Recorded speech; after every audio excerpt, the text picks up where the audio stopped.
وعلیکم فرینڈس، کیسے ہوں؟ میں آپ کا ہوسٹ محمد اعجاز اسپورٹس روم کے ساتھ کافی عرصے بعد آپ سے ملاقات ہو رہی ہے، اور یہ ملاقات اس وقت ہو رہی ہے جب پاکستان کرکٹ میں ایک اور سانحہ رونما ہوا، اور وہ سانحہ تھا پاکستان کا آئرلینڈ سے ہار جانا۔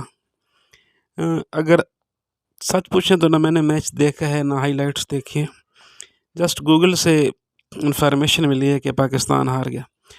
تو اب کوئی بندہ کہے گا کہ بغیر دیکھے سننے تجزیہ کیسے؟ لیکن کچھ چیزیں ہوتی ہیں جن کو بغیر دیکھے ہی دیکھے سنے بغیر ہی جو ہے نا اس پہ تجزیہ کیا جا سکتا ہے۔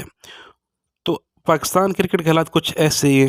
آپ دیکھ لیں پچھلے آئی تھنک ایک سال یا کچھ عرصے میں ہمارے کیپٹن کتنے تبدیل ہو گئے، ہمارے کوچز کتنے تبدیل ہو گئے، ہمارے سلیکٹر کتنے تبدیل ہو گئے، ہمارا کرکٹ بورڈ کا چیئرمین کتنا تبدیل ہو گئے۔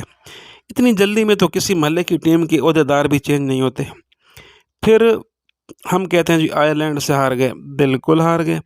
اب وہ زمانہ نہیں رہا دوستو جب آئرلینڈ یا زمبابوے یا کینیا جیسی ٹیمیں سے ہارنا بہت بڑا مسئلہ ہوا کرتا تھا۔ جب سے لیگز آئی ہیں، یہ جو پروفیشنل کرکٹر ہیں، کرکٹ جہاں بھی کھیلی جاتی ہے یہ ان لیگز میں حصہ لیتے ہیں، انہی انٹرنیشنل پلیئر کے اگینسٹ کھیلتے ہیں، انہی کے ساتھ ڈریسنگ روم شیئر کرتے ہیں، تو ان سے وہ بہت کچھ سیکھتے ہیں۔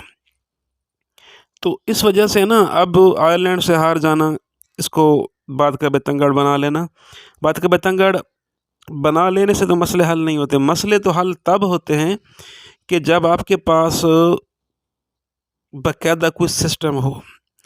انفارچونیٹلی ہماری ہاکی کیوں ختم ہو گئی؟ اسی وجہ سے ختم ہو گئی تھی کہ ایک تو ہاکی میں پیسہ نہیں تھا، ہاکی کی فالوئنگ کم ہو گئی تھی، اور اوپر سے جو سیاست ہے وہ ہمارے خون میں نا سریت کر چکی ہے۔ اب ہم مسجد سے لے کر پارلیمنٹ تک، اور پارلیمنٹ سے لے کر ریڈی بانوں تک، اور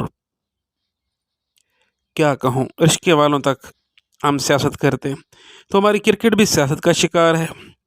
اب کس نے کہا تھا کہ بھائی شاہین افریدی کو آپ کپتان بنا دو؟ اب جو چیئرمین آتا ہے وہ اپنے لائک اور ڈس لائک سے وہ ٹیم کو سلیکٹ کرتا ہے، تو ایسی ٹیمیں تو ایسے ہی ہار جاتی ہیں۔ ہاں، اگر آج تک دنیا کا ٹرسٹ موجود ہے ہمارے اوپر، کرکٹ کی دنیا کے لیے بات کر رہا ہوں، تو وہ انفرادی ٹیلنٹ ہے۔ فار ایگزامپل کسی دن بابر اعظم نے آؤٹ اسٹینڈنگ کر دیا، شاہین افریدی نے آؤٹ اسٹینڈنگ کر دیا، رضوان نے آؤٹ اسٹینڈنگ کر دیا، اب عامر کو واپس لے کے آئیں، کسی دن وہ کر دے گا، وہ and of the day Pakistan match تو جیت جائے گا، اس میں تو کوئی شک نہیں۔ لیکن پھر بھی ہماری بیس ادھر ہی کھڑی ہے۔ اچھا، اس دوران ہم نے کوچز بھی بے شمار چینج کی۔ اب باری آ گئی گیری کرسٹن کی۔ اب گیری کرسٹن کا جو ٹریک ریکارڈ ہے as a cricketer, as a coach, تو اس میں تو کوئی شک ہے نہیں۔ اب اللہ نہ کرے کہ یہ پاکستان خدا نہ خواستہ سیریز ہار جائے، تو میرے سمجھ سارے مسئلے کہنا جی ان کو لگایا کس نے ہے؟ جی بھائی، اس میں اب کوچ کچھ بھی نہیں کر سکتا، یہ انٹرنیشنل لیول ہے، اس میں آپ کو پروفیشنل گیم کرنی پڑتی ہے۔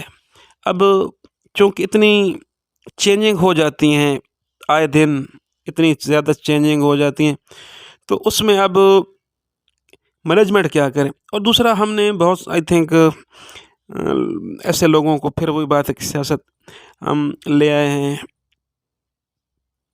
مطلب ہے یہ ہمارے سلیکٹرز، یہ ابھی ریسنٹ پلیئرز ہیں، اچھے ہوں گے۔ اب بابر آصف سلیکٹر ہے، محمد یوسف ہے، عبدالرزاق، چلو محمد یوسف عبدالرزاق تو کرکٹ چھوڑے ہوئے کافی عرصہ ہو گئے۔ وہاب ریاض ابھی ریسنٹلی میرے خیال میں لیگز کھیل بھی رہا ہے، اور وہ چیف سلیکٹر بھی ہے، اور پچھلے سینئر مینیجر بھی تھا۔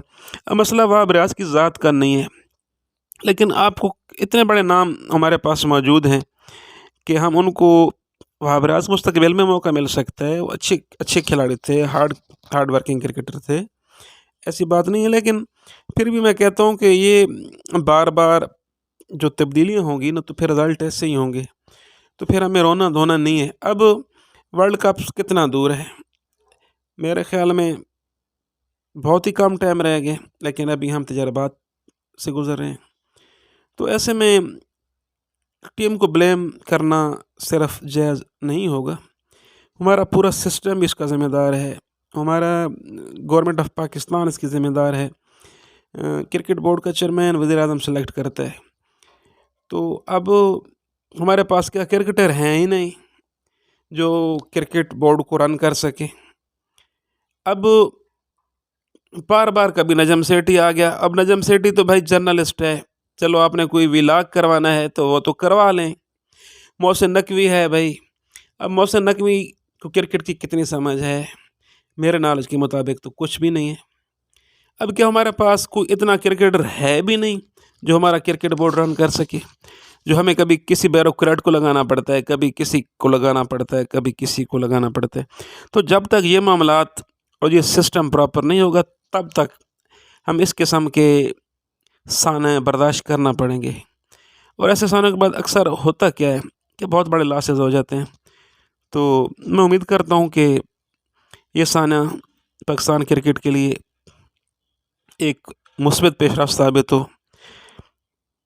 تب تک کے لیے اپنے ہوسٹ محمد اعجاز کو اجازت دیجیے، اللہ حافظ۔